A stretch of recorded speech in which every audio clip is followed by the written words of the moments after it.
that point, please let us know. Great. Thank you, Commissioner LeVar. We'll turn the time over to Dominion Energy. Okay. So for the benefit of the people on the phone, it might be good for you to give us your email, and we can send you this presentation. Just have them email you. What's that? I'll post it on the website. Okay, right now? Or, In a few minutes, as soon as I get up. If you want us to have them email you, Kelly, maybe it's easier though. If they want it, they can get it from you. that's even better. So my email address Sure they'll want it. is kelly.mendenhall, KELLY.MENDENHALL at Dominion, DOMINION energy.com. So if you want to shoot me an email, I will forward this on to you. Kelly, will that be distributed to the? Yeah, it'll be posted on the website, and I apologize. I thought I had sent it and didn't get it to the commission in time, so that's my bad. Typically, this would have been part of the string. So, you ready to start? I think so. So let me just. I don't know if the clicker is working right now. Does that one? We're on all sorts of technical difficulties today. I can advance the slides. Okay. It's pretty easy. So there were a number of questions asked by I believe, the division, and we're happy to answer any additional questions you have. So the format we've taken today is we've got 4 witnesses in the case, me, Tina Faust, Mike Gill, and Mike Platt. And we've kind of grouped the questions by witness, and so we'll have Mike Gill go first. He's going to just provide kind of an overview of LNG, and then he'll answer the questions that you had. And then we'll have Mike Platt talk a little bit about system planning. Tina Faust will talk a little bit about gas supply, and then I will talk about some rate design questions. So we'll turn it over to Mike, and he can start us off. Okay. Good morning, everyone. This is going to be a little bit of a rehash from, I think, a conference we did last year, but I just wanted to bring everybody back up to speed on really what LNG is and what we're trying to do with this project. So basically, LNG, as the name implies, is natural gas in liquid form, and how you get it to that state is you basically cool it to minus 260 degrees Fahrenheit, in which case it becomes liquid. And the benefit of doing that is that it basically reduces the volume by 1/600. So you're able to store a large amount of gas in a relatively small area. So how it's made is it's typically transported to a liquefaction facility via pipeline, and you basically take it through a process to remove all the impurities, all the heavy hydrocarbons, deodorant. Basically, you need to get it to a state where it's almost pure methane in order to freeze it. And after you remove the impurities, then it is taken through the cooling process. There's a couple different processes available. There's a liquid nitrogen process, which is the one we have chosen. And then there's also a mixed refrigerant process, which is a little bit more complicated and really lends itself to a larger facility than what we're looking at here. So, Did it work? Mike, you Mike has a question. This might be something you're getting to later, but it somewhat relates to that first slide. What are there differences in cost in that on the issue of how is LNG made depending on the temperature, the weather? Like when it's 100 degrees outside, is the process different or more expensive than when it's 70 degrees outside? no, not really. I mean, it's a closed system. I mean, basically the nitrogen refrigerant is a closed loop system. Basically, taking the natural gas through it in a cold box is what they call it. It's basically a heat exchanger, a bunch of plates that the gas flows through that are cooled on one side by the liquid nitrogen, and the gas flows through on the other side. So it's all enclosed. So really, the ambient temperature doesn't affect it.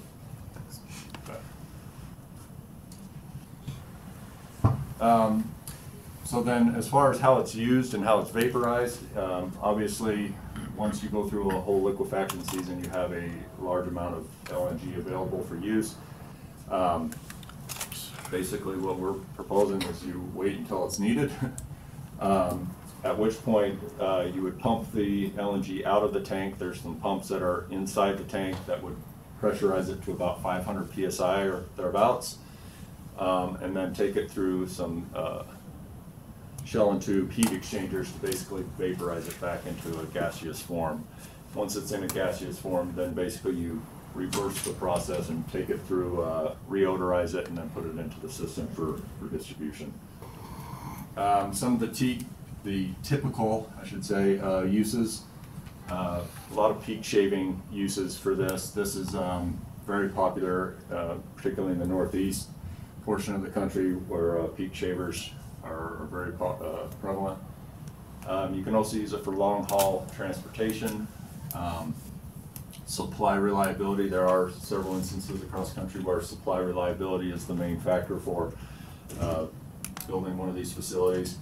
And then you can also use it for base load, and I'll get into that a little bit later as far as maybe serving smaller communities with this. When you say transportation, are you primarily talking about the truck or? Yeah, like train? long haul and trucking, that sort of thing. Okay. I do know in Sacramento, I believe, they actually run a lot of their buses on LNG. Okay.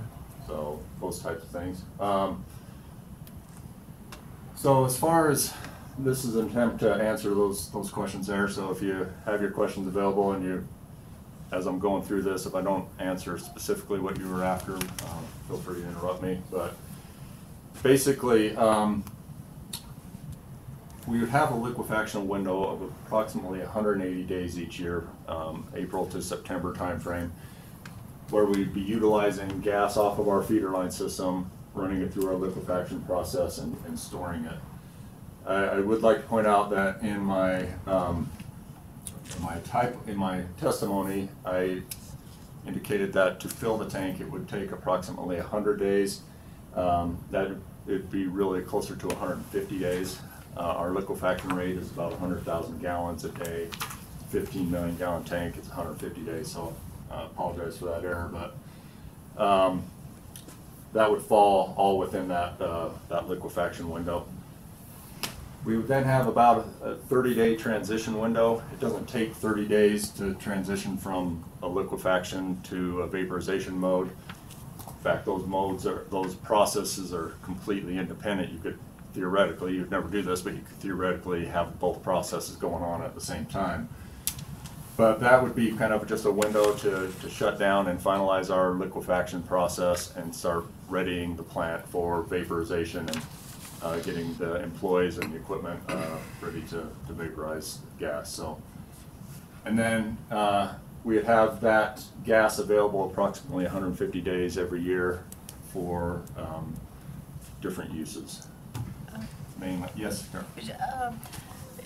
If you liquefy and you fill it up, can you and you don't need it, can you just let it sit there or do you have to recycle it out the entire amount every year? No, you don't need to recycle every amount. I mean, the entire amount every year, and Tina will talk to this a little bit, but there's a thing called weathering of the LNG. So basically, as you fill a tank, that it's an insulated tank, but there is still some, the LNG wants to get back into a gaseous form. That's its stable state. So any heat that gets into there, the gas, it will start to re-gasify a little bit. It's called boil off, essentially.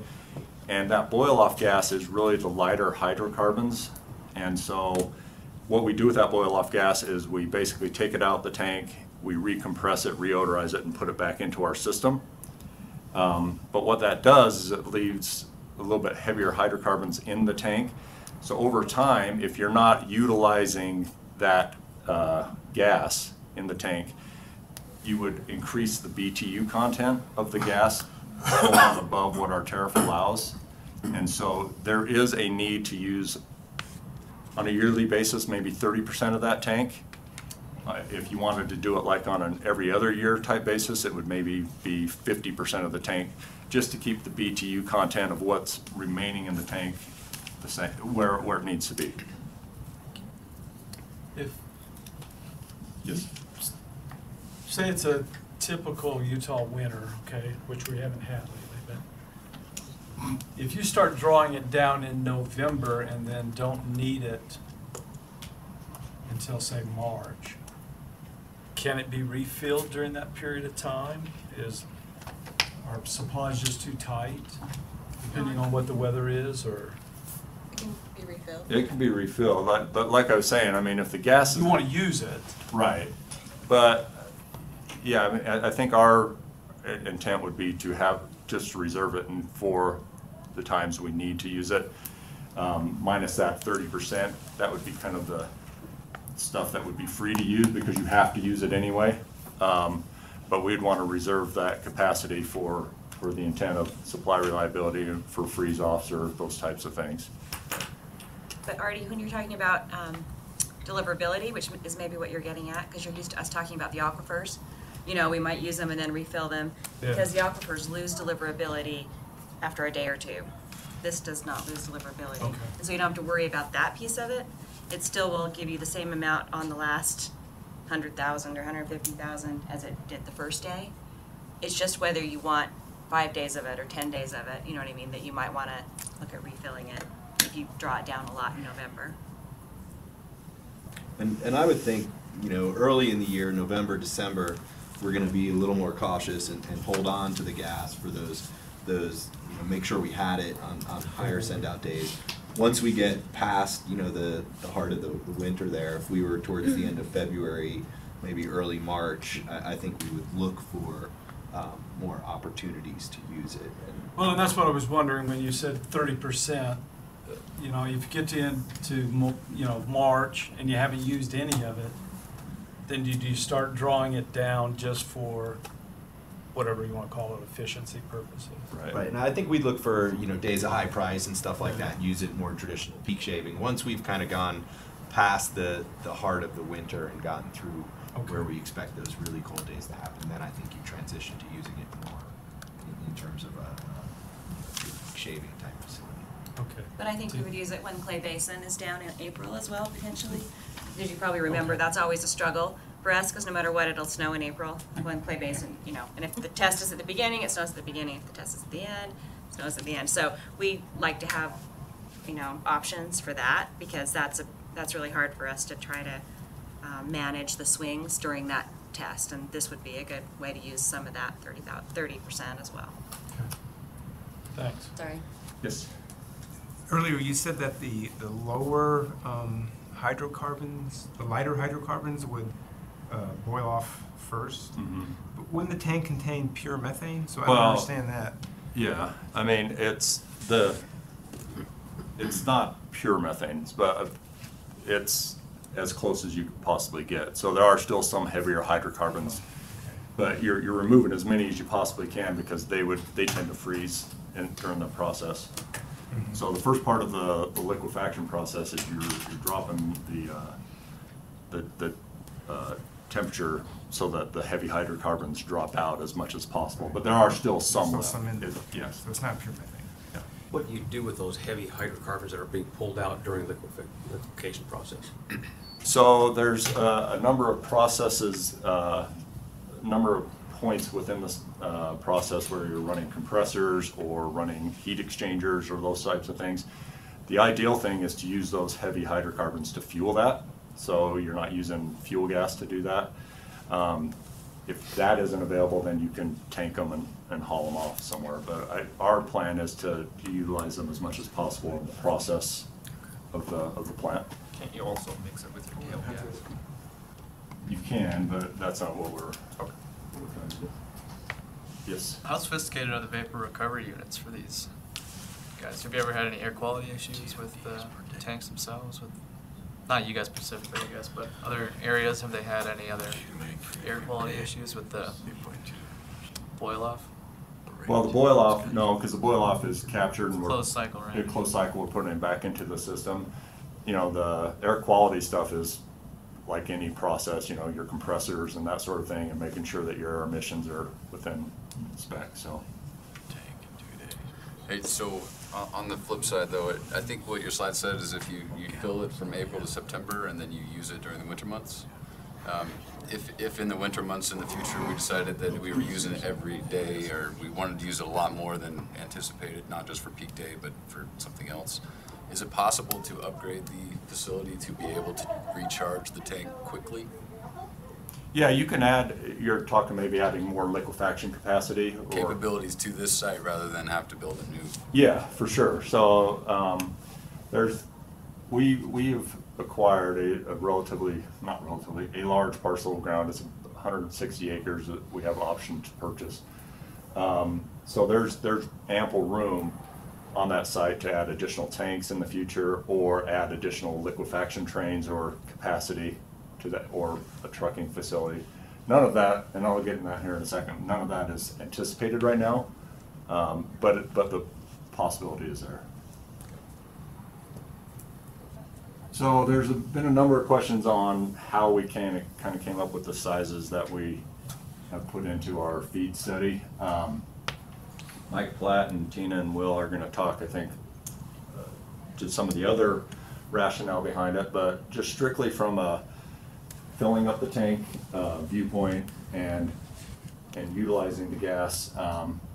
As far as the liquefaction rate, we went out and found that there's a lot of commonality with this 100,000 gallon a day kind of liquefaction capacity. In fact, a lot of manufacturers offer skid mounted units to basically do this process. They actually even have a part number for them. You can call up and say, hey, I want that part. And so it's a very common size as far as liquefaction capacity. And then backing into how much time we have available for the liquefaction on a yearly basis, we backed into kind of a common tank size. So you can see here, this is from a PHMSA report, and this is strictly what we're peak shaver type facilities. So facilities roughly the size we're looking at. You can see that there's a number of tanks between 12 and 15 million gallons. In fact, 52% of the peak shaver facilities kind of have a tank of that size. And then the balance of them have between a 5 and 12 million gallon tank. So based on our numbers, a 15 million gallon tank made sense. I will point out that there is, once you kind of start getting up into this size, there's really an economy of scale. So it's to go from a 12 to a 15, or a 15 to say an 18, it's not a huge increase in dollars. It's maybe 7 to 10 million for the different sizes, which is significant, but in comparison to the overall project, it's within reason. So so that's kind of how we came up with the storage tank size and the liquefaction rate. And then the vaporization rate, that's strictly a gas supply and a system engineering need. They determined where we could where we could utilize this gas on the different sites that we had available to us, and how much that gas could be used. So but we'll be getting into that here in a little bit. So some of the ancillary uses, and again, there's a little bit more on this later on, but one of the ones I'll talk to here is just serving remote communities. So I mentioned that one of the uses for this could be to serve as baseload for communities. So in that instance, what we would do is we would construct a satellite vaporization facility where you would truck LNG, probably have some smaller bullet tanks available at that site to fill up, and then you would basically just a smaller scale vaporization unit to feed the community. I'd like to point out that, as like I mentioned, we have about a 180-day liquefaction window. After that first initial filling of the tank, you're not going to need. We're not planning on emptying that tank on a yearly basis, so you're going to have a bigger window available to liquefy gas for some other uses, particularly maybe shipping it off to some remote communities if that's available. And like I mentioned just a little while ago, we don't currently have any plans for a trucking terminal or adding additional liquefaction. About the only thing we did regarding the trucking terminals is we laid out our site such that a truck could maneuver around the site without issue, but there's no immediate plans for doing any trucking or anything. Yes? How would you get LNG to some of the outlying, like if Randolph or Woodruff or some of those places that do propane, how would you get LNG out there, and how does that affect, if I'm sitting here thinking, okay, you need it for, winter insurance type issues, they would also need it in the wintertime too. Right. And so how does that interplay with each other without,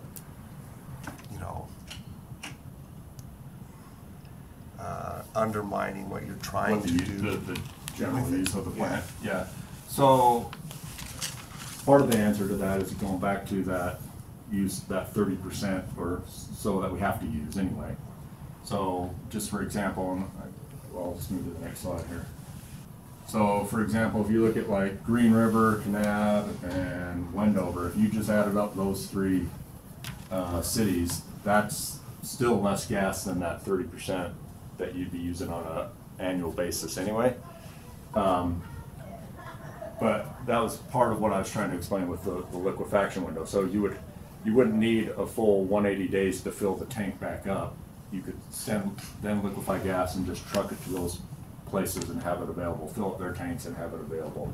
Granted, they still have boil off, so throughout the winter you would still have to be topping off their tanks, or as they're using it, you'd still have to be refilling those tanks. But again, we're having to use a certain portion of this on a yearly basis anyway. So those communities that would be part of this LNG plan, say, they would have tanks on site that would last for their season, basically? I don't know that it would depend on how big of a town it is. I don't know you would build a tank to last for their full season. So like I said, during the winter months, you would still probably have to make a trip to. So you'd have to draw down your main facility to support them. Right. And that could, but what I was trying to point out is that could probably come from that gas that you're having to draw down anyway. Right. And if we get to the point where we have a number of communities, then obviously you would need to look at either adding more tanks at the main facility or whatnot. But yeah, I think I don't think it would compromise what the intent of this facility is, if that makes sense. Yes? Are any of these cities currently on a system that's being serviced by propane? That I don't know for sure. I think Wendover is on a Propane. propane. I think the rest of them are just individual, propane tanks at the house. And is this LNG that you're talking about fully interchangeable with propane, or does it take some switching out of the orifices? Or? Yeah, you would need to adjust your appliances for that, for sure, change out the orifices. So you ought to be on one or the other. It's not like I'm on propane, but you send the truck by and add some more LNG. It's going to require a little bit more of a retrofit if you're already on one and switching to the other. That's correct. Yep.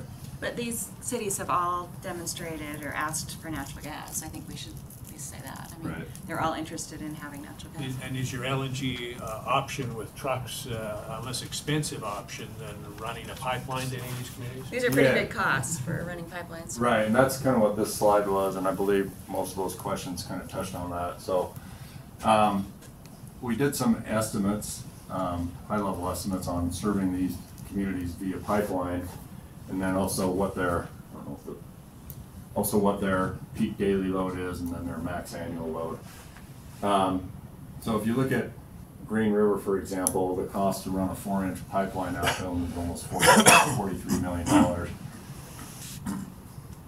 We've sized some just generic satellite facilities just to see conceptually how much they would cost, and they're in the $25 million to $30 million range. all this is independent of the distribution system that you would have to build in the town. This is just to get gas to the community.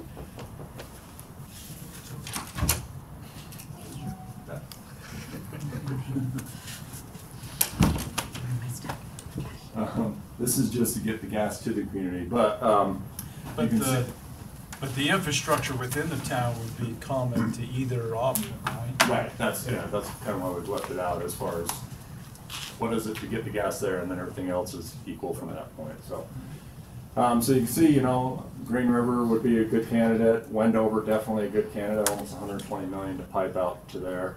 Kanab, 95 million, so all those communities are really, I think, prime candidates for constructing a satellite LNG to more economically serve them. I did put Bear Lake on here, and it's really just to show the example that not in all cases would it make more sense to build an LNG facility. We could serve Bear Lake via pipeline for 15 to 16 million, and their load is a little bit higher than would probably be practical to use LNG to serve. So. And do you have an idea of Green River and Wendover, the distance of that pipe to get it out there? Yeah, it's right here. I'm assuming you're existing. Yeah. Oh, okay, that's what that footage is. Yeah, sorry. Okay. Yeah, this is the pipeline footage, so I don't know why we didn't put it in mileage, but Wendover's 397,000 feet, which is, I don't know how many miles. 80 miles. 80 miles, we'll say 80 miles. So anyway, that's the plan. Okay.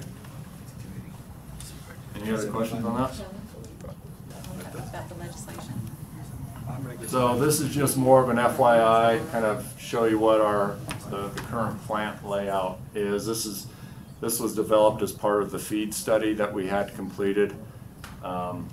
This isn't exactly what the plant would look like. This is basically a schematic that we, you know, pending approval, we could hand off to an EPC contractor, and they basically developed the plans for permitting and that sort of thing. But, whoops. Coming back. So basically, this is that processing area where you're removing the heavies and the odorant. This is the liquefaction area where you're running it through the cold box and doing all the heat exchange. This is the tank itself, and it's surrounded by the basically an embankment to if you were to spill out of this tank, you basically by code have to be able to hold all the liquid in an enclosed area. And then here's basically the vaporization unit. So you would pump the gas out of the tank, take it through the vaporization unit, and back out to your distribution line. So, and then here's just a rendering of that exact layout, just so we can see what it would look like. So you see the tank in the background here. This is a water storage tank, which is basically for fire water, code requirement. Then that picture maybe answers my question. I was thinking about the leakage and how you actually contain it, but that's a enclosed containment. Yeah, this. Oops. Okay, this area right here. Yeah, that's just an enclosed berm. Okay. Area. So, yes. So I imagine the design, you're gonna use natural gas for your compressors, or is it electric for? We actually went with electric for air quality. Just from an emission standpoint, it's better to do that, so. Any other questions? So you must have a backup generator and backup Yeah, system? Thank you. So on the liquefaction side, we don't have a lot of the N+1 type redundancy, because that's basically when you're storing the gas. So if you have an issue with that, you can afford a little bit of downtime. On the vaporization side, pretty much every critical component has N+1, which is basically you have a backup, just a fully capable fully sized backup available to use. So because that's the critical time. When you need the gas in your system, you need to ensure that you can vaporize it, so. Anything else? Did you, I'm sorry, I missed it.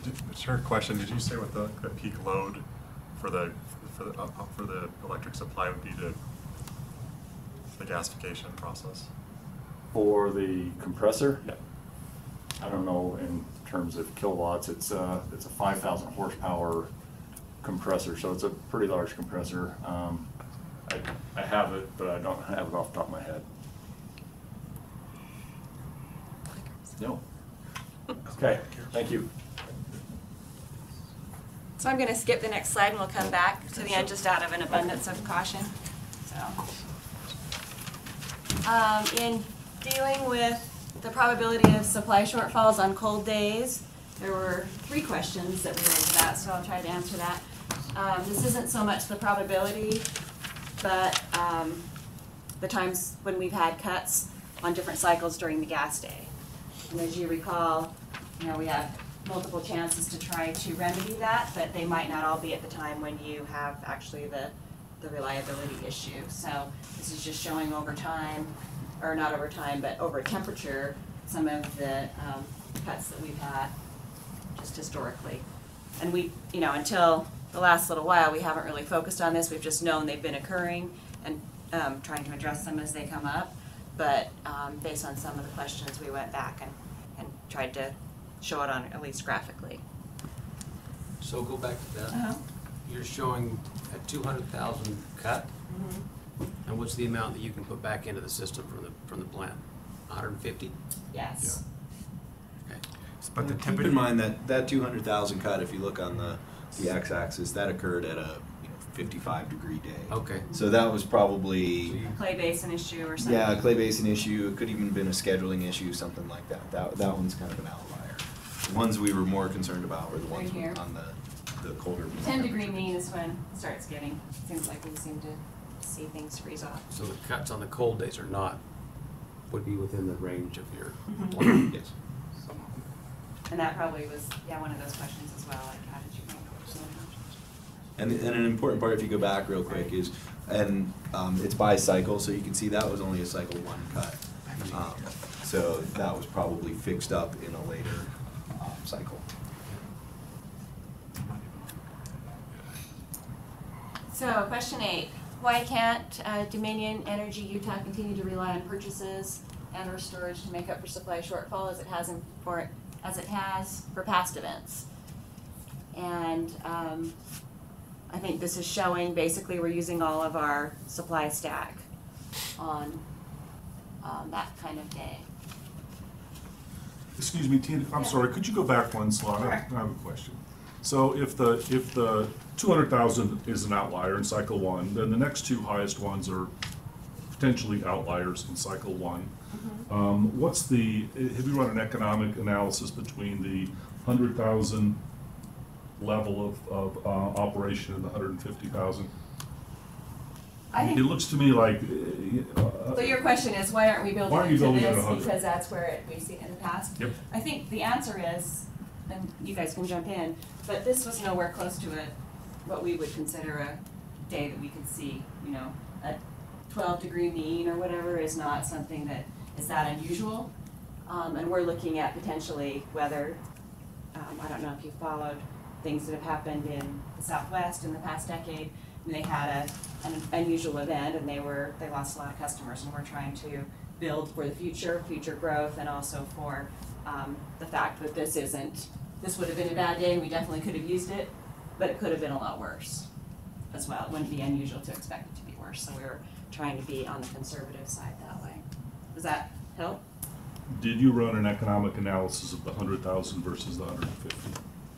On building an LNG for 100,000? Not that I can remember. I mean, we can look at that. I just don't know the economy of scale, maybe. Yeah, I mean, it's. And you're closer, I mean, if you look at those cuts, if you want to capture them, you're really closer to more about 110. So it is 110 versus 150. So if you just wanted to capture historic as opposed to, give yourself a little bit of leeway. But I think we could look at that, what it would cost to build for 110. Other questions? There was a question about comparing the alternatives, and in the filing that we made, there was, I think, my exhibit 211. Some of it's redacted, but showed the comparison. I don't know if there's further questions, deeper questions about the comparison, if that was. If you can read that, you've got better vision than most of the people on this room. Not to be read, Kelly, it was just a reference. One of the questions, 12, is LNG the least expensive option? There were options, a few options that were at a lower cost in an LNG facility. These lower cost options didn't meet all the needs to ensure the reliability and risk balance. And in addition to cost, the statute, which I think was what the reference was to, also requires a consideration of long-term, short-term impacts, risk, reliability, financial impacts on the utility, and other factors determined by the commission. So just wanted to address that as well. Are those comparisons, would we look to that previous slide, that exhibit? I believe so. That's what we tried to do. Yeah, we tried to answer the statute requirements in the. Yeah, so that exhibit discusses reliability, it discusses cost, it discusses risks. What are some other things I'm trying? There's a whole bunch of things we looked at. Other benefits, maybe? Yeah. But that exhibit lists the other things considered and then says these are the factors how it was evaluated? It kind of compares all the options, yeah, side by side and says, you know, this one has higher risk for this reason and this one. So it didn't list them all? Yeah. So what we showed up there, that graph that you couldn't read, that was kind of the summary matrix of the analysis that's behind it. So that's more of a summary sheet. And then each one of those options is discussed in detail if you read. So the columns there, each column is a different option, and then the rows are each of the factors that we considered. And so, yeah, if you look at the summary provides a nice overview, and then if you want more information, the underlying exhibit that supports the summary gets into a lot more information. So. Is the cost of compliance also included in those costs? What do you mean by cost of compliance? Compliance with federal requirements, part 19030. I believe that is included. Included in the cost estimate. Compliance. Yeah, I guess I don't understand the question. So, He's asking, is the cost of the facility that we're including in this Just inclusive the of federal? capital cost? Yeah, I mean, it. Oh, the compliance cost. Compliance costs going forward. Yeah. Compliance costs going forward. Wouldn't that go under O&M? Yeah, that's just part of our O&M, yeah. So. Since we separate some of the special compliance like integrity and other, compliance issues, I figured this is LNG, maybe it's going to be a separate program, and it should be because it's. Yeah, we would have a separate department and under our operations department to run this plant. Yeah, I mean, it's going to be done by our operations folks as is. We'd have to bring in people with experience to operate this facility. So have you determined what that cost is? Yeah, we have as part of our, I think it's my testimony, there's an exhibit which basically tries to estimate what our O&M cost would be for basically manning this facility. So that's in there. And then question 14, just like there was one earlier, I think, for Mike. Luckily, we're so proud everyone read the document and found typographical errors. But I think it states in the application part that the planned in service date is 2020 or something. Right, but it should be 2022. And so paragraph 28 was another typographical error. I don't know who gets the $10, whoever found that, but. There's a question about force majeure clauses in supply contracts and transportation contracts. And in the past, people have asked us to take freeze-offs out of our force majeure language on our gas supply contracts. We have not done that. I think our common thought is we live in Utah, Colorado, our supply is from Utah, Colorado, and Wyoming, and it gets very cold there. And that's when we're going to need the gas, and freeze-offs aren't going to be something that we're going to consider as an out for not being able to deliver us gas. So And we have penalties for liquidated damages when gas doesn't show up. So a lot of our suppliers don't appreciate that, but that's something that we've done in answer to the question. From a commercial standpoint, increasing penalties beyond what they currently are, $15 a decatherm, we feel would limit the counterparties that would be willing to sell gas to us, and there might be some people in here that could, you know, speak to that. But then limiting the number of counterparties transacting with us on the gas supply side would also, we feel, limit supply and increase costs. And then the part about transportation contracts, the counterparties that are on the transportation side will not agree to remove force majeure clauses from their contracts. It's basically tariff based, and so the transportation contracts have the force majeure language in there that we can't remove as long as we're going to move gas on their transportation system. But the good thing about that is typically transportation pipelines, interstate pipelines, don't have issues with freeze-offs. Their issue is if the gas doesn't make it to our system, we can't redeliver it to you. And so typically we haven't seen a lot of force majeure events with pipelines, and but we would not be able to remove those kinds of clauses. Yes? I guess in reading the actual language on that first bullet, I'm uncertain as to what it meant after I heard your explanation. Okay. So does that mean if you have someone who's supposed to deliver gas to Dominion and there's a freeze-off and they can't, that they're okay because they can cite force majeure? No. Okay. So in our gas supply contracts, if I were to buy gas from you, and I would say, John, I want to buy gas from you, 10,000 a day, I expect it to be here when it's cold, or any day I ask for it, and you say, well, your force majeure language doesn't have freeze-offs, because we have a master contract that we buy and sell gas with, and could you add freeze-offs to our contract, because my gas freezes off sometimes and it's not in my control. Or maybe you're a third party that sells gas that freezes off. And I would say no, and I won't buy gas from you unless you know, with that language in the contract. And so I think question 18 was, can that be adjusted? So maybe, you know, force majeure is taken out. With our gas supply contracts, it's already taken out.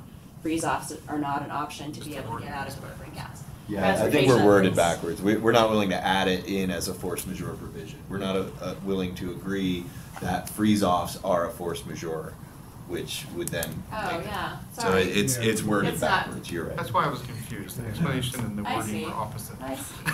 That it's important to note, though, that doesn't mean if they don't provide the gas, that means there's a financial penalty. It doesn't mean that they're required.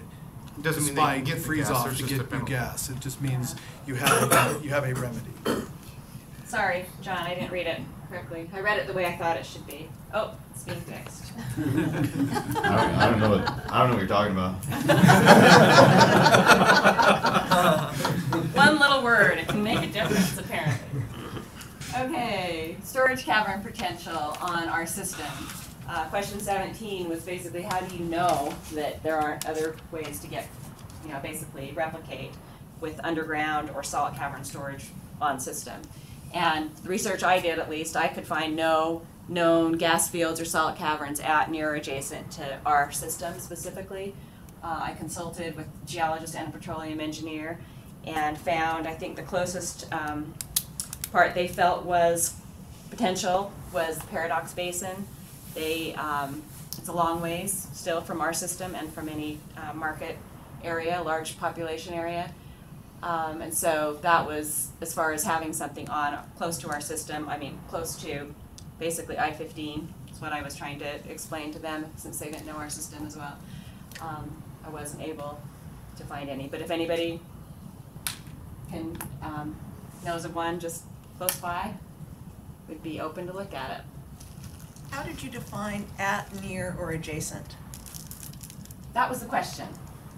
So I didn't define it, I was just answering the question, but that's, I think, what question 17 specifically said.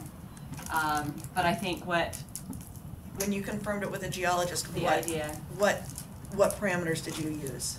Close to our market area, where our population could use a large storage cavern of some kind, able to connect to our system with ease, you know, like basically I-15 would be somewhere, depending on where you are on I-15, preferably north I-15, it's kind of close to where our distribution system is. So close, 5 miles, 10 miles, 1 mile? Well, I think I said 5 to 10 miles, but at some point, you have to add the cost of the facility and the cost of actually building to it. And in theory, something that wasn't really close would add costs on the other end. And development would add, obviously, cost, but Clay Basin, as you know, and the aquifers, they're on Questar pipeline system, and there, I think, is one that I know of that has been looked at in Evanston as well. But again, the proximity didn't meet our parameters, so. Questions on that? Other uses. So questions 3 and 26 are getting at what else could this facility be used for. A lot of this has been discussed already. Mike Gill talked about the 30% yearly or 50% every other year. We're used to cycling because of our other storage contracts that we have with other entities. We can manage that pretty well, at least in the past, I think so. This facility is even better because it maintains its deliverability regardless of how much gas has been taken out. But being able to serve rural communities, I think, is potentially a benefit.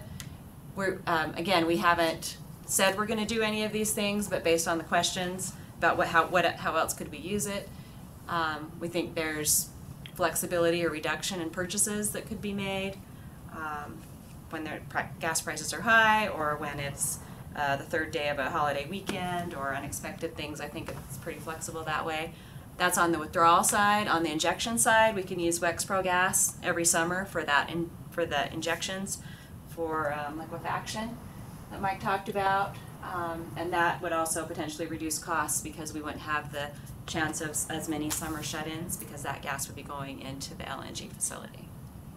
Yes?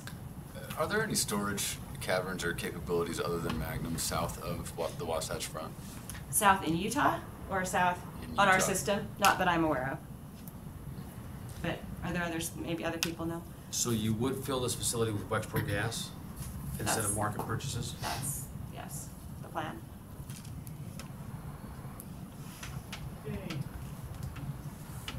I think that's a plan for right now. As Wexpro decreases with the 55% coming in, we'll have to look at and see how that impacts it. Yeah, I think you use your model, the send out model, always kind of makes the call on where to draw gas from, where you're going to store gas. So I think you probably rely on that model to make the call. Yeah, because right now, I mean, we have enough Wexpro production where we're not buying any gas over the summer. So yeah, right now it would just be part of that storage. It would probably offset some shut-ins by putting it into this storage over the summer. But possibly if Wexpro reduces, then we might have to relook at it, and the send-out model would be used to evaluate that. We have gas shut in right now. I probably don't know the details of that, but Will, how much is shut in? Right now, about 11,000 a day. And so that would be something that we would have offset, and probably smooth it out. Again, it would be part of the summer supply stacks. We try to optimize it, so we would be doing it from the beginning of summer and hopefully avoid it altogether, as opposed to a couple of months of 11 or 15,000 that we're having to shut in summer. Why do the consumers care that Wexpro gas is shut in? Because it costs more money. Pay for it regardless of. So take or pay contracts? Well, it's not take or pay because we're not taking it, but we pay for it. It not being, you pay a certain cost to have it shut in. Carrying cost is what you It's call cheaper it. to put it in storage than to shut it down. And that was my question, is shut-in costs change depending on how much is shut in, correct? Right. So again, the send-out model would make those determinations, or at least estimate those determinations. Other questions? Mike, What's the next slide? Oh, it's me. I knew mine was done, so I figured it. Sweet, thanks. So question, someone asked about cost benefit analysis, and I'm gonna try and answer this best I can, but if you have questions, let me know. So we did a study where we looked at the cost of losing the amount of customers that we could lose if we were missing 150,000 decatherms per day on a peak day, and the Chem C. Gardner Institute did this follow-on study the estimated that the gross state product impact would be about $2.4 billion. Just the pocket change for some of us, right? The company, and Mike, can you, before you leave that slide, there was one question about if the company had this information for other utilities who had experienced outages. Are you going to talk about that? I'm going to talk about other utilities for a minute. I'm not going to talk about outages. So if you're going, no, I was just going to say I don't think we have that information. Right. That statement. That was all. I'm going to get to that. Okay. We don't have that information. There is still your thunder. I mean, this slide might be one of those issues that commission personnel shouldn't be in the room for discussion of. So if we're moving on quickly, but if there's going to be more discussion of the slide, I think this starts to get into what we were uncomfortable about for commission personnel. Okay. Well, but if anybody else needs to. Well, we can do it at the end. Right. I've got one slide, we can talk about it at the end. Yeah, we'll come back to that. So the one thing that I can talk about in terms of supply reliability before we get back to those slides that we'll ask you to leave on is we calculated that we would be in a situation where our current supply stack that Tina showed earlier would not be sufficient when the mean temperature was 10 degrees or colder. Now that correlates with about 7% probability annually. But really the probability of having supply shortfalls is quite a bit higher because you have landslides, flooding earthquake, human error, which affected us in Monticello in recent history, upstream facility design inadequacies and maintenance, which affected us in Colville recently, cyber attacks, third-party damage, and risk factors with NASB cycle. So the probability of having a shortfall that could impact us is quite a bit higher than 7%, but it's hard to quantify, right? So other companies' cost-benefit analysis, we don't have that. It's right there. But based on a survey that we did with the AGA, or we supplied as part of this, 45% of LDCs have an LNG facility on their system. So it's pretty common for an LDC to have an LNG facility for supply reliability on their system. And of the companies surveyed, 77% had on-system storage. So where LNG is not available, most companies have some sort of other on-system storage. We're in the minority. Like what? Like an on-system clay basin, an on-system reservoir of some sort, on-system aquifers, anything that would be considered storage, on-system salt cavern. That's not LNG. So that 77% includes the 45%. Does that make sense? And also propane air type systems, right, stuff like that. When you say on system, you mean connected to the distribution system? Right. Okay. And it was clear in terms of asking about the other companies that you were just asking about distribution. Yes. Yes, these were all distribution companies. So what we can say is that these companies have rate recovery for storage facilities on their system. There is a benefit that outweighs the cost, and most companies have that. What other size companies did you compare it with? Was it the same size as your system, or typical smaller systems? There were 44 respondents, and there's an array of company sizes with the customers. We could get you the numbers of what they are. It was supplied as part of the testimony. It was an exhibit. So, other questions?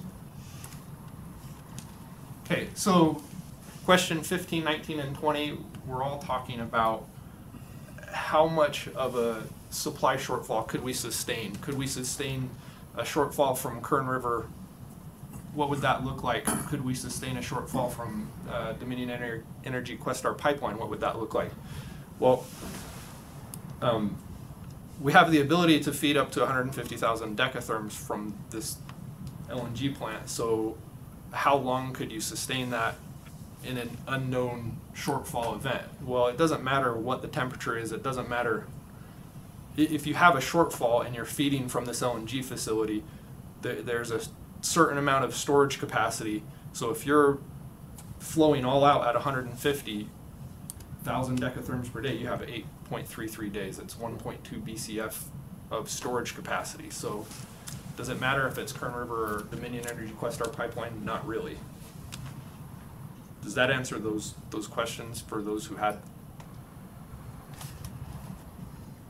All right. So question 22A and B, how did we determine that 150,000 decatherms was the most the distribution system could really take? We ran, I'd like to say 1 million, it felt like 1 million, but it's probably more a reasonable number of analyses looking at how much gas we could flow out of an LNG facility located at various spots in our system. And this is just one of those iterations, so 150,000 decatherms with some fluctuation, they all fell in this range. So you were moving that and saying range, but I couldn't see where it was at. I'm just saying all of the results were in this range. And one of the things that I mean I'd like you to think about, we don't have that much excess capacity. Fitting 150,000 decatherms into the system at any one given point, we don't have a whole lot more that we could fit into it. Does that make sense? I'm not sure I understand the graph. What's 0 to 40 hours and then? So in this particular simulation, I looked at, so this is the flow through the LNG facility.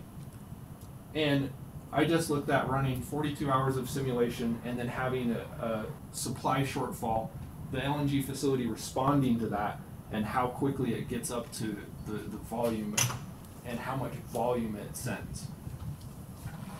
This is part of the scenario. I also looked at the pressures in the system. What's the, I don't understand why 40 was, you know, the timeline on the bottom. What's These are hours. Yeah, Well, right. what do they correspond to? I mean, does it take 40 hours to turn it on? No. Why is it at 0? So the point of this, and I probably should have just deleted out these hours for this presentation, but the point of this analysis was we have a steady system. It's operating the way it's supposed to. You don't need LNG if everything shows up. Then all of a sudden, we have a shortfall at 42 hours. Why 42 hours? Because that, in my simulation time, was 6 a.m., right before the peak hour. And I wanted to see what that looked like in terms of resulting pressures. So that's when I simulated a supply shortfall, and then within minutes, I kicked on the LNG facility. Yes, sir. So on your current system, how long does it take for it? Would it be from 0 to 20 or from 0 to 50? From your current system compared to your LNG response time for that to kick in to that 150 decatherm? Well, so the whole point is that we don't have the ability to kick this in. Okay. Without some purchase or some other. Like through Kern River and other Right, services. and that's not a guarantee that we're going to get that. It's a risk. It's one of the risks.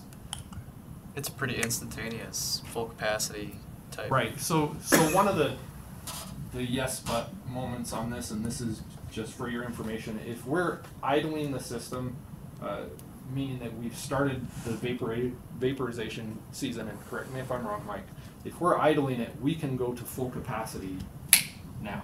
So really, as long as we're just letting the gas into the system at a very small, insignificant amount, we can crank up to full capacity instantaneously. So I'm still not understanding this. I get the 42-hour part. So you just have given us one graph here. I mean, so this is one simulation output. This is. Or is this part of one is this an simulation aggregation of multiple simulations? No, this is one simulation output. So have you provided the a more comprehensive set of results from your simulations as an exhibit anywhere, or? No, I have not. Okay. Not in terms of this. So I mean, I just feel like you need to set it up more. So your simulation was you would allow as much as possible to come on the system, and the system chose 150 decatherms, or I mean, it just kind of seems like you're giving us a graph that says, well, we have 150 and we used 150. That's not exactly, so this scenario, just so you know the details of this scenario, I had a supply source on the system that I set to pressure set, and I said, okay, what can you do? This. How big of a source did you allow it to be? That's what the solution is. So he just put it as a source that was putting pressure into the system. And as the model solves, it says to maintain that pressure, here's how much gas you would have to put in at this point. And that's what that graph shows, is how much gas is going in to maintain that pressure that he needs at that point. Okay, so I mean, I just feel like this was a very important question, and it requires a more comprehensive analysis, and than a single graph, especially one that, you know, I mean, for me, it's helpful to hear what that whole setup was, but I still don't feel like one graph answers that question. And that's fair, but what I'm trying to get to, and if you want to go over this again, if we want to talk about this more, I'd love to. The problem is that I have like 100 simulations where I'm looking at different points. This is one specific point, and I could put, you know, a million. Oops, sorry. I could put a million lines in here and show you all of the results of how much LNG we can put onto the system at different locations. But I don't know that it provides that much more value, because you're just going to see spaghetti all over here. But then it lets us know. I'm seeing questions pop up all over the place. You said you can put LNG onto the system at different locations. You can only put it on at one location. Right, but in my simulations, I can pick any location I want. So, But why would you so do he that? was using it to determine the location. Right, so Oh, when that's we're it. looking at location to maximize the amount of volume that can come on system to maintain the appropriate pressure. And this is what the model spit out. Right. Essentially, so. Okay. This is That the was- solver. yeah. This is the solver. Michelle, that's part of the answer to your question. That maximized, it's not to set that location, you can put the most of all of the scenarios on. Well, I mean, I believe you. I'm just saying that I kind of feel like you have to show the output of more than one scenario as evidence behind your assertion. Is this our property? Well, this is our property, yeah. Yes.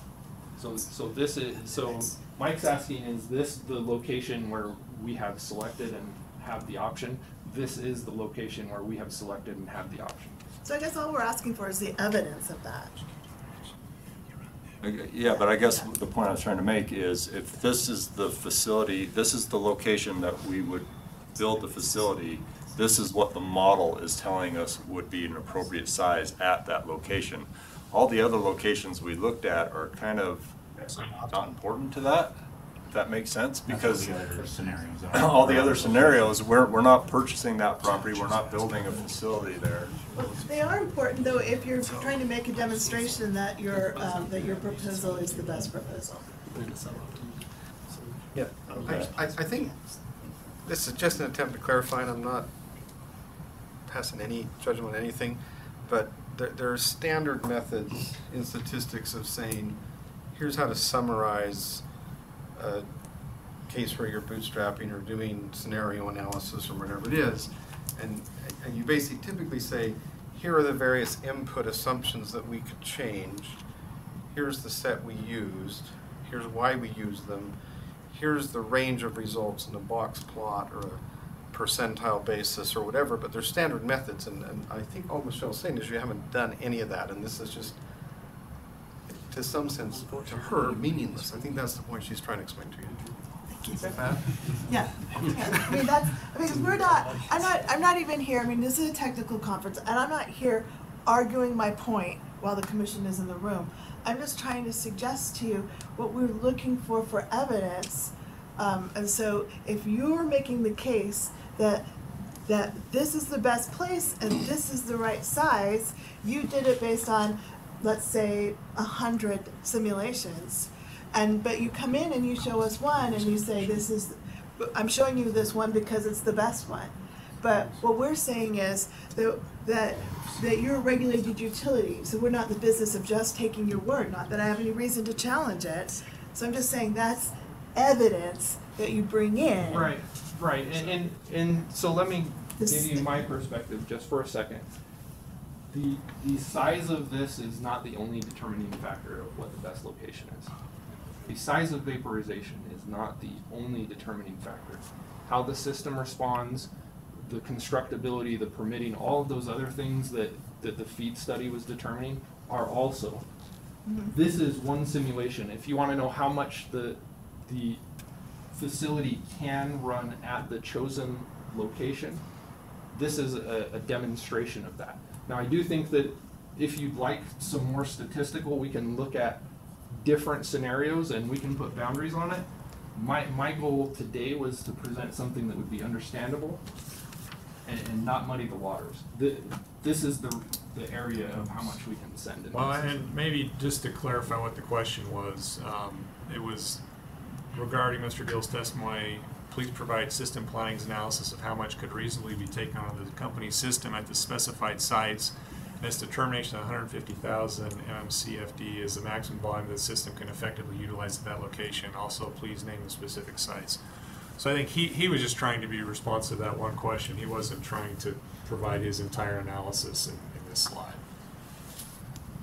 Thank you.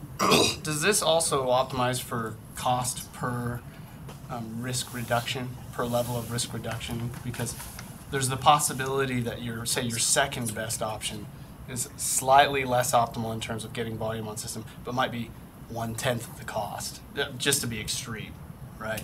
And it comes down to cost to ratepayers, right? And so, does this take that into consideration? I'm just curious. I took it to extreme, right, to illustrate the point, but Pardon me. Well, if you just look at it from a standpoint of the facility itself is going to cost a certain amount, regardless if it's here, there, okay. right?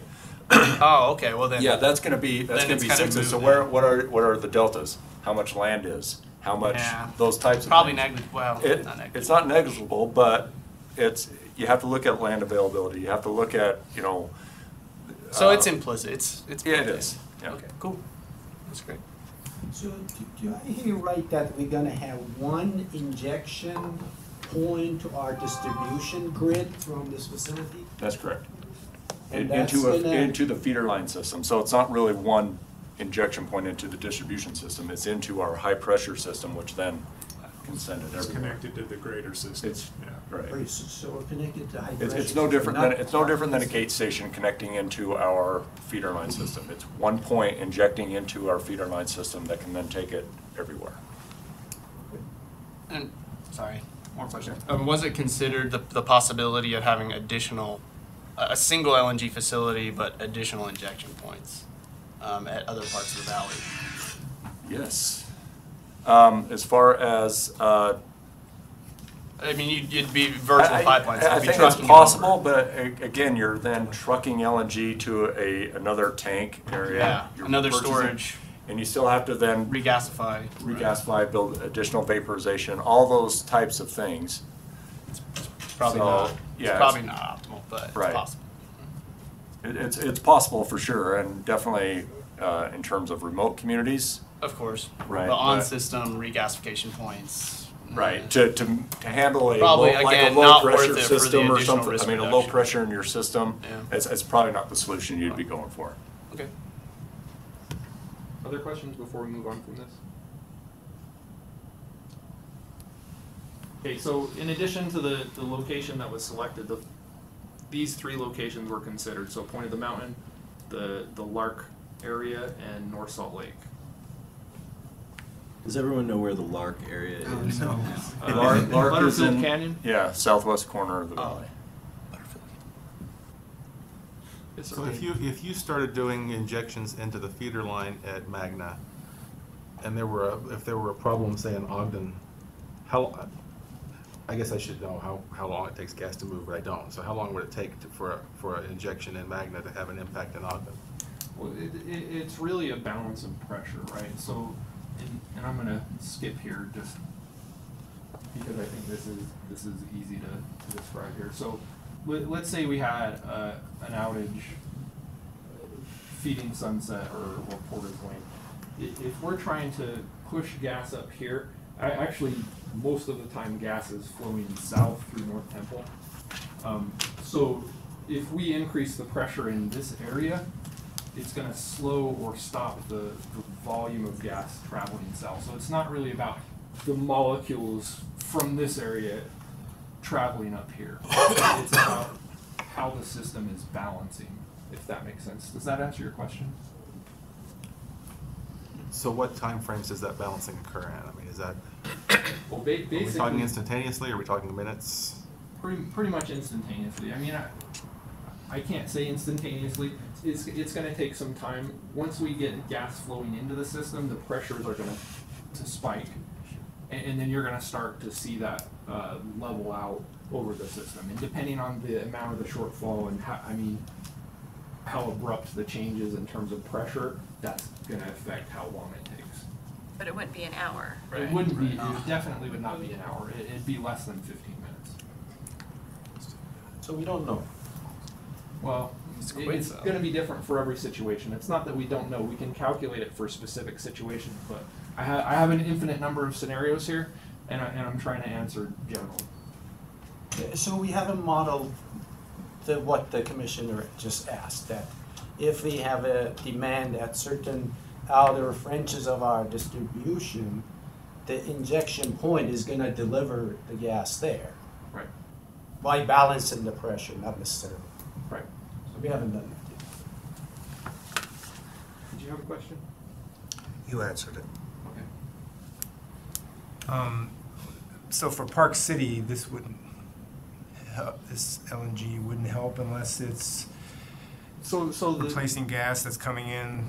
Right. The only way that this would help Park City is if there were some kind of shortfall upstream and we displaced gas coming through our Colville gates, such that it could be fed there. But realistically, I mean, it's not a direct. It would be an indirect.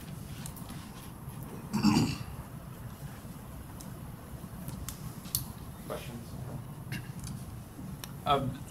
Customers in southern Utah that are actually not affected by this, they would bear part of the burden of paying for this system. Yes. Right. And that's just the way it is. Doesn't displacement come into that, Let's though? put a pin in that, and I'll Yeah. Well, I mean, In fact, the next slide because might it doesn't be- really reduce their, I mean, maybe their risk is, it's very different. The risk of their supply in St. George, for example. And so they're essentially almost disconnected, or they're de-linked. The risk of temperatures being as cold, you're saying, but I guess I'd make the argument that back to the supply displacement. reliability is different. down Right, there. because if they ended up with a supply shortfall off of Kern River, because that's where Yeah. they're mostly fed.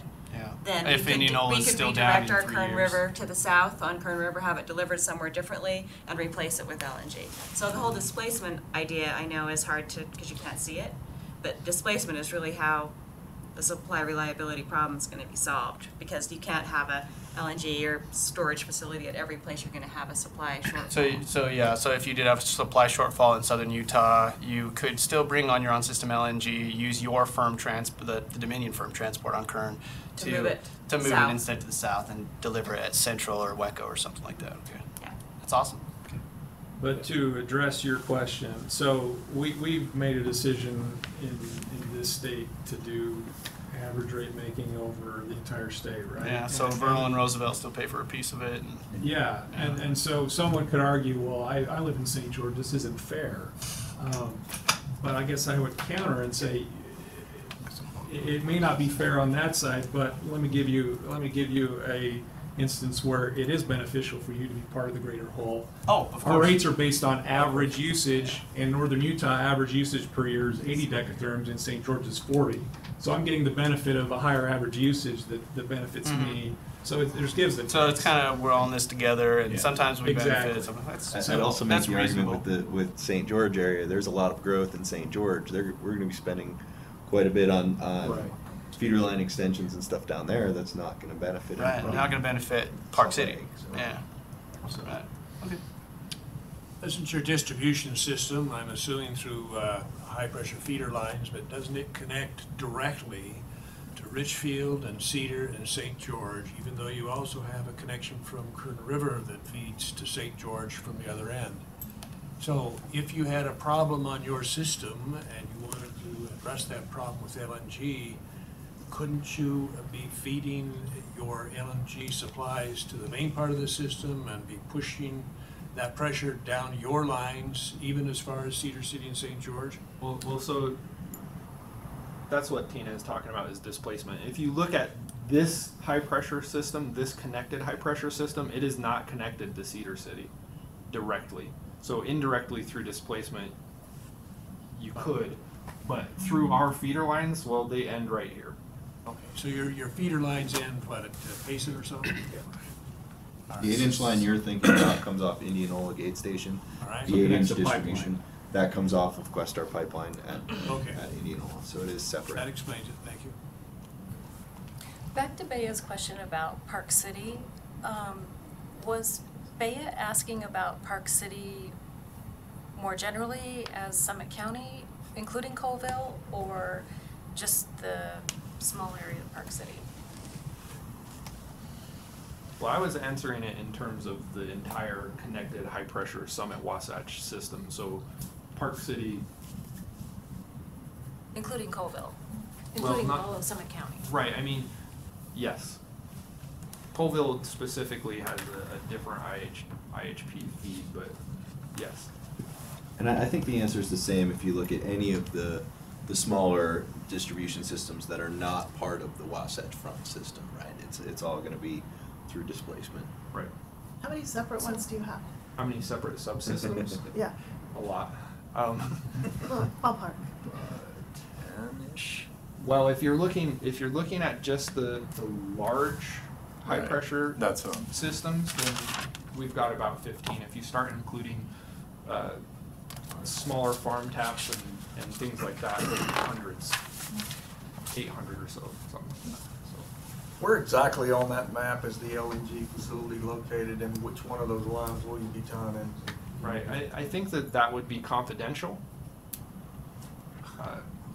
Yeah, if that is something that parties to the docket who have signed the required documents to be, to have access to confidential information, want to stay and discuss, at the end of the meeting, we can close the meeting and excuse those people who are not interveners and talk about that, but not during the public meeting. Back to the Colville question, and drawing on the rationale and explanation earlier on about why this is needed, does the LNG facility have the capability of addressing directly the kind of issue that arose in Colville? Well, so Colville, and this is, so I guess we're talking about this statement. And does it have the ability to directly address the Colville specific scenario? And I would say the specific scenario in Colville was that the reg station feeding the community seized up. So if we had an LNG tank on the Colville IHP system, which I don't think is reasonable, but if we did, we would be able to make up for that sort of shortfall. If that sort of thing happened at one of our major gate stations, that's the type of thing that we want to address. We don't want to have a large scale outage, if that makes sense. So for what you're proposing in this docket, the answer is no. Well, I think there are always going to be situations where there is no practical solution, right? I mean, third-party damage in the middle of winter, we're going to lose some customers. In the Colville scenario, there was no way to feed gas to that area. If there were a storage facility on that system, we would have been able to sustain that. The LNG plant that we're talking about could not solve the Colville incident because of the details of that situation. But what I hear what you're saying, if that were to happen somewhere else on our system, potentially it could. Right. It could mitigate the problem. Or if there was a different reason Colville ran out of gas. If it was a supply shortfall, then yeah, then you could have displaced that volume in the valley and used your supply up there in Colville. In the Colville instance, it was the point that we're putting that gas into our system failed, or pipelines system failed, and we weren't able to deliver the gas. So it was a little bit different scenario that this specifically wouldn't address.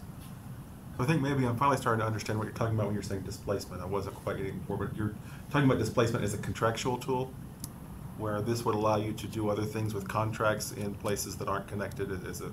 Right, if gas supply is flowing by Colville and coming to the Wasatch Front, it doesn't need to come to the Wasatch Front.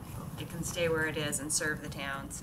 And then that goes, you know, back to, I guess, keeping the whole supplied, right? Because there's a lot of supplies that come from north and east that end up being used by the population center, that if we had another source, they could stay there. So speaking of displacement, has there been any consideration for displacing Kern River or Questar pipeline flows to not leave the Salt Lake area and head south, such as having a storage facility south of the metro area that could handle putting supply onto the transmission pipeline to head towards Vegas, therefore having gas stay in the metro area? We haven't looked at that specific scenario.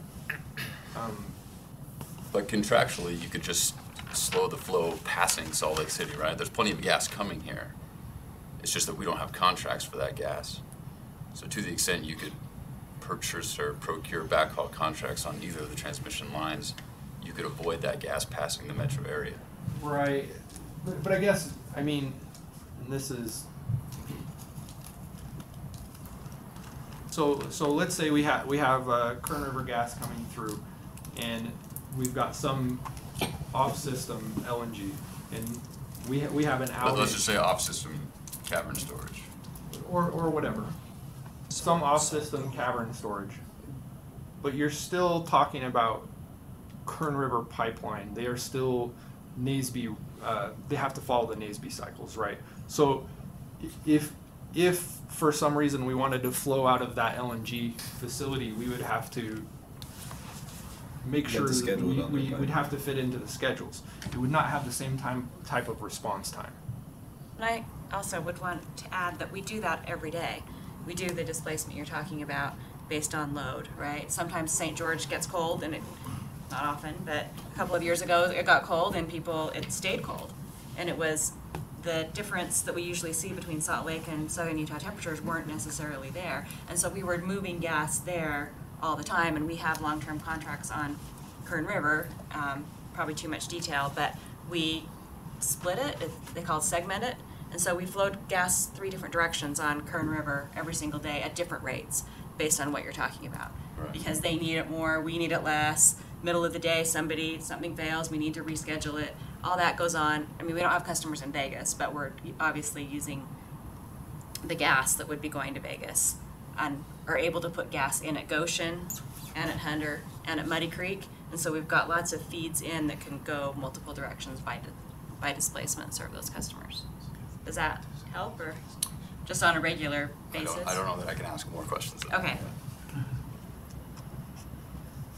Okay.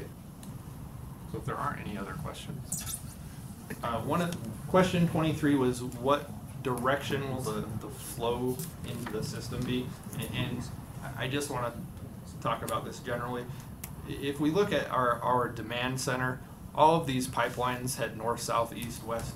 If we connected right here, for instance, we're going to flow both directions on that pipeline. You're gonna have a spike in pressure, and like I was talking about before, that's going to balance throughout the system. The flow is going to go both directions. So unless we were planning to site it out here at the extreme point, which I don't think we would. And that point you just pointed at was Bluffdale, roughly? It was roughly Bluffdale, maybe the prison. Okay, thanks. May I make a comment? We all have cars, and we know that our cars have hydraulic brakes. And when you push your pedal, that pressure immediately gets transmitted to your calipers on your brakes, on your wheels, basically, that brake. The reason for that is the brake fluid is incompressible. Unfortunately, one of the characteristics of the gas is it is very compressible. Very compressible. If we're injecting a certain amount of gas at one point in our pipelines, that doesn't immediately transfer to 5 miles, 10 miles down the system. So there needs to be really accurate modeling of how much gas we're injecting, what are the demands along our grid, and what are the supply shortfalls to see the extent of the influence of this LNG that is going to supply our system. So, without that, I'm afraid all this talk about, like Colville, there is no way that a gas injected in, around the airport is going to influence any of our customers in Park City or Colville. I doubt even it's going to influence anybody in Draper for that matter. Well, I can appreciate your opinion. The scenario that I showed the LNG flow here, I looked at those pressures and it did impact it pretty instantaneously in terms of model time, right? I mean, I'm not talking about now, but within minutes, that pressure propagates throughout the system and you account for that shortfall. That would be right. something to see. Would an instantaneous volume of 150 million though would that not exceed the MAOP of the pipelines? And Would that put me in a high pressure OFO on a terribly cold day? It depends on the pipeline, it depends on the current pressure, it depends on the takeaway. I mean, there are lots of factors, and I guess that's what I was getting to. You'd almost never do it instantaneous. Well, 150 million. You might. You could. Really? Yeah, you could. In the event of where if you were to see a slow fall in pressures, would you be dialing in the LNG facility to slowly and ramping to make sure, right? Slowly, it's not going to be 0 to 100. It's rare. It's probably not often going to be 0. But this is under the event of some cataclysmic. It all happened at once. Granger went down, Opal went down, Pioneer went down, whatever. Then we would see this. It'd be let's slam it and let's hope that we catch it fast enough and that pressures distribute from one end of the system to the other fast enough to catch, pilots going out, right. Which it probably would. Right. In all likelihood. So in this scenario, it did. I mean, right. It caught successfully mitigate the problem. Now, if there's a smaller or more gradual, the vaporization is very responsive. So you can ramp up as slowly or as quickly as you want. But does your modeling also, as say it gets colder in Kemmerer, or whatever, colder and colder and colder, and the probability of a cataclysmic event starts going up, would you also be potentially dialing up, or just getting your hand closer to the red button, right? I think that's where you're talking closer about and closer and closer. That's where we would have negative 35. We would have an idling right? and ready to turn We're going to move my chair closer to the red button here. Right.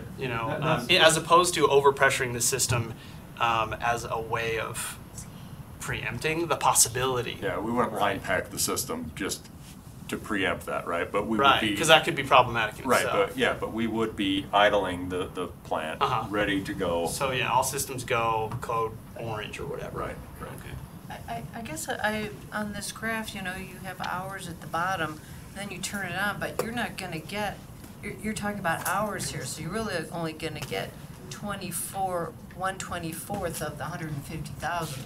Right. So it's really only going to go up on an hour basis by like 8 or right, something. but this is a rate. Yeah, it's a rate, but at the bottom it's in hours. So if you're going to do a rate per hour, it would be a lot. I'm talking about a volumetric rate. If we have how fast I was driving in hours, I can still go miles per minute. I can go feet per second. This graph, I'm sorry for the confusion, but I could put days down here and have decatherms per hour, and it doesn't change the volume. This is a 150,000 decatherms per day. Oh, yeah, I rate. agree with that, Right. but if you're gonna compare it on an hour basis on the bottom, you'd wanna know how many per hour. So the first hour, you'll get, at 41, you'll get 8,000, 42, you'll get, so it's really, on an hour basis, it would be a lot lower. If you're talking about actually cumulative delivered? volume, that would be less envelope, but the rate actually goes. Right, I understand what you're saying. It's not spread over hours. It wouldn't take that many hours to get to 150 is what he's saying. It's not over per hour like you're saying. It's immediate. Goes within 15 minutes, less than 15 minutes.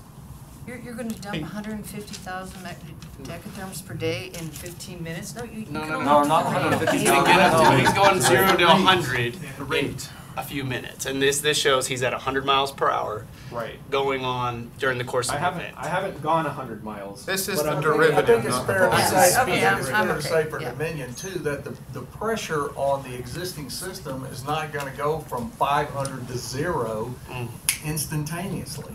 It's going to start to bleed down, and when it starts to bleed down, they'll start to bleed gas back into the system to equalize the pressure. I mean, Right. these things don't just go boom, boom. This is an extreme scenario to show that we could make up for that big of a shortfall instantaneously, but you're correct. There's a lot of interest in your modeling. I I will say, I know, Al, you had some questions, and I would open this up to anybody. If for those of you who really love the modeling and want to get into it, you're more than welcome. Let us know, and Mike's happy to walk you through what he does. You can come over and we can get into more detail. I think one of the key statements Mike made is that there's an infinite number of possible models you can run. You can have a feeder line over here go down, or have a feeder line go over there, or lose supply at Hunter Park, or lose supply at Little Mountain. There's a lot of different scenarios. Every one of them is going to have a little bit different result in how quickly pressures drop, and that.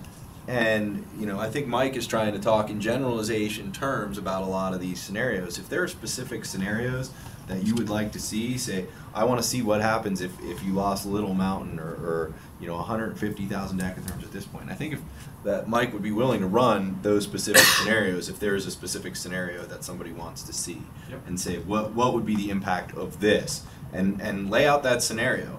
But to just, you know, kind of put up here on a graph and say, here's the result of every possible scenario, that's just not something that can be done, because there's so many possibilities. But if there's something specific that you have in mind, ask for it, and I think we can provide that. Is that accurate, Mike? I don't want to speak Yes, sir. for you. No. And to Kelly's point, I'd love to sit down and bore you all to death with the. I'm good at it. Just a quick question. I noticed there's a lot of flow gas going in and out of the, the balancing effect. Did you guys consider in part of the scenarios in cycle fatigue, the structures with that balancing So pressure in and out of that? With the as 150? part of this analysis, no, but we've done fatigue analysis in the past, and really the pressures that we're operating at with the strengths that we generally have, fatigue really isn't an issue. Now I realize that, I mean, from an engineering standpoint, here amongst everyone else, we're going to have degradation of the pipe. It's going to happen, right? We're going to have wheel loads, we're going to have pressure cycles, but our normal pressure cycles really aren't propagating crack growth. Well, with the vaporization that you introduce with LNGs, that's just another factor that you would introduce more pressures with one pressure going out, pressure coming in, Right. just over time. We're just looking at the long effect, maybe 50 years, what that can do to a pipeline structure with that much in and out during the winter seasons, Well, it's the same as any source though, Jimmy, right? I mean, a gate station, this operates no different than a gate station would. A gate station, you say, okay, I want 400 million coming in at Hunter. We dial it up to 400 million, and we start putting that rate of gas into the pipeline, and basically the system responds to that input. So this isn't any different than that scenario. It's another, to your point, it's another source, which causes pressure fluctuations throughout your system, and to the extent that those are problematic and that those fatigue the pipe over time, yes, but this isn't any different than any other source into our system. Okay, thank you. Other questions?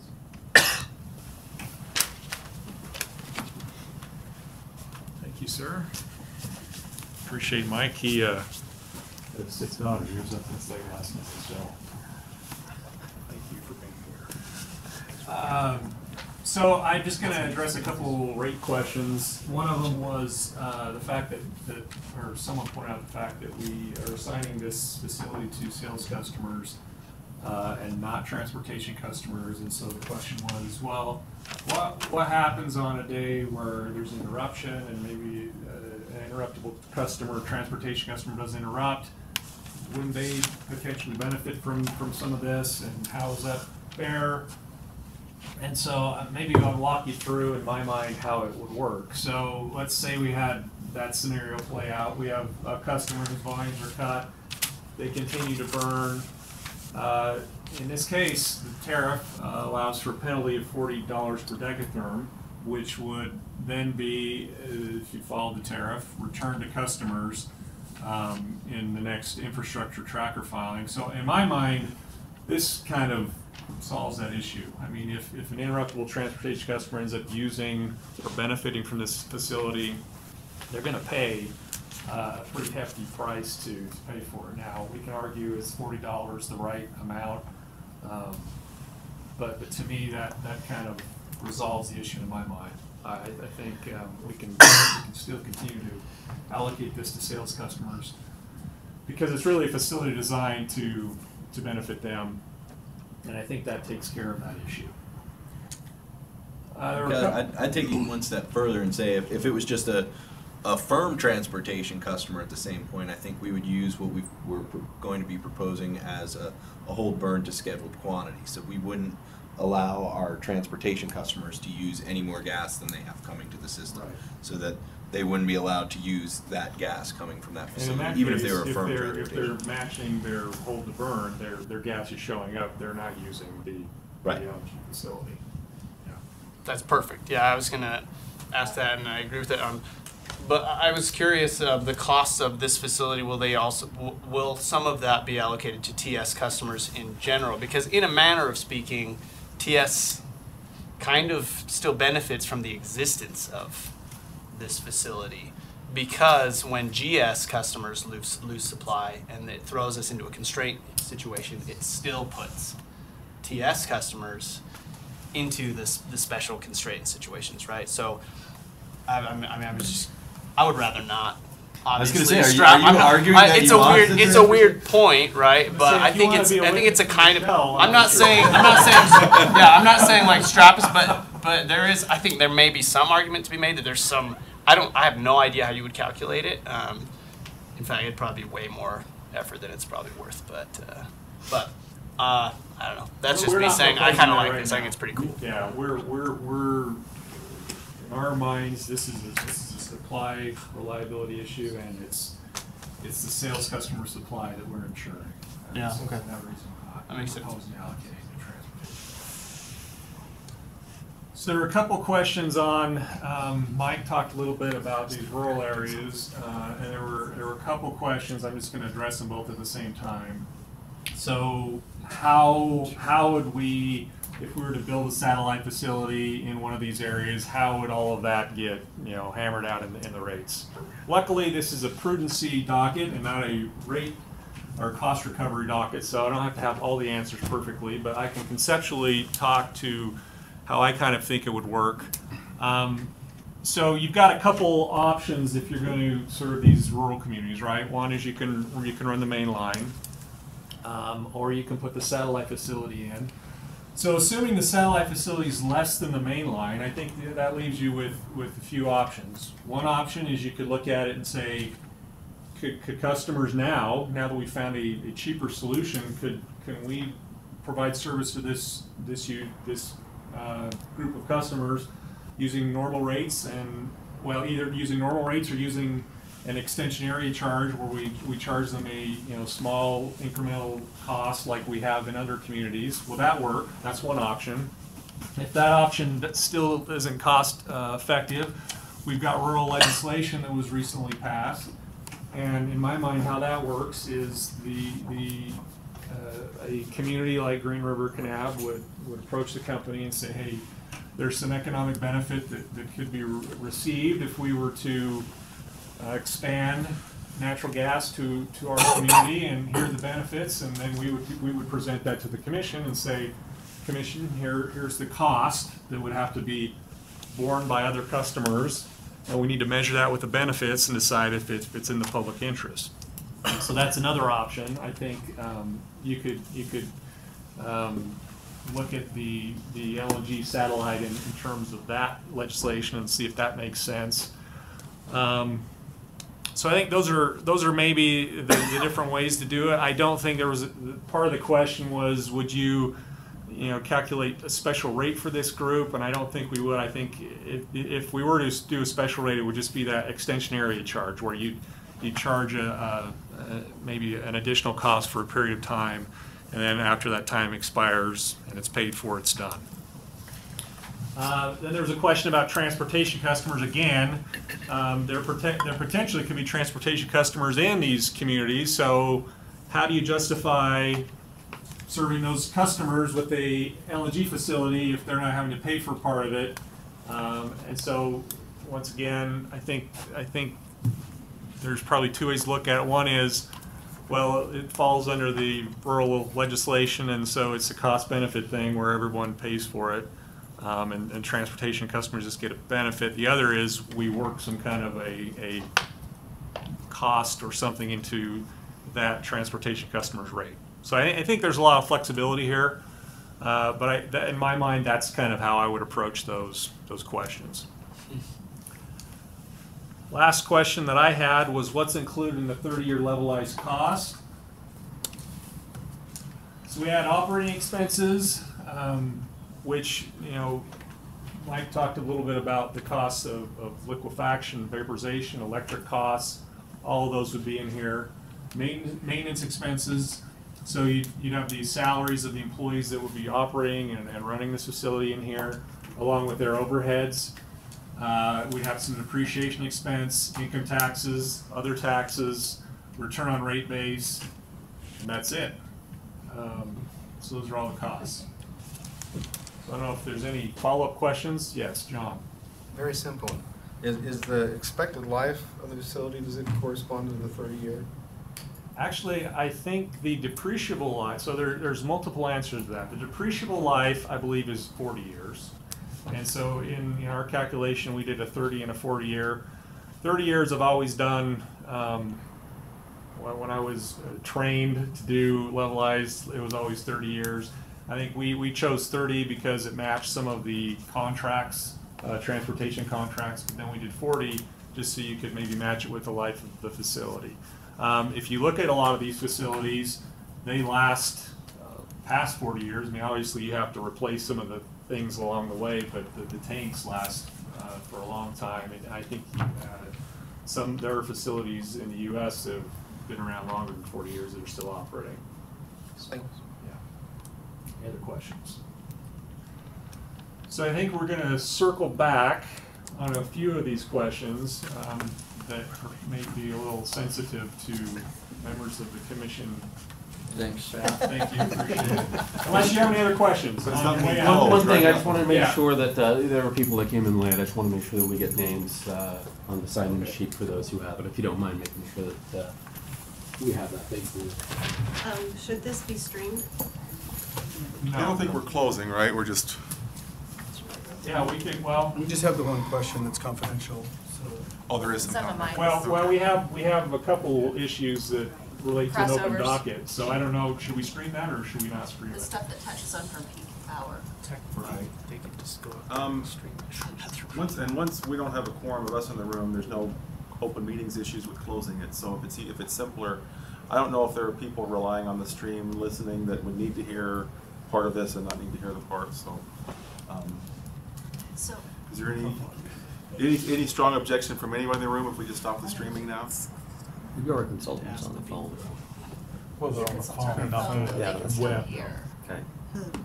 And we aren't gonna cover very much information, so, I think if we wanna do a follow-up call, if anyone missed anything, we were happy to do that. So maybe it's just easier to stop the stream. Right, it sounds like our consultants are on the phone, so they're not relying on streaming. Okay, thanks, Sharon.